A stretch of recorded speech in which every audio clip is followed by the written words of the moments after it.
Anda apa sini?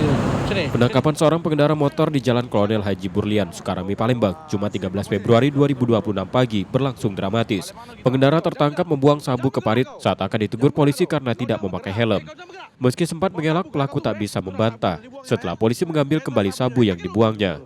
Polisi langsung menangkap dan menyerahkannya ke Satres Narkoba Polrestabes Palembang. Ada gerak-gerik yang mencurigakan, jadi seperti orang panik dan juga kelihatan ya tidak selayaknya normal lah ya. Jadi sehingganya pada saat dihentikan dan yang bersangkutan melempar sebuah barang ke dalam selokan. Nah pada saat itu anggota kami menindaklanjuti dan juga memanggil anggota lantas lainnya dan akhirnya diambil, dan kemudian pada saat digeledah ternyata ada barang narkoba.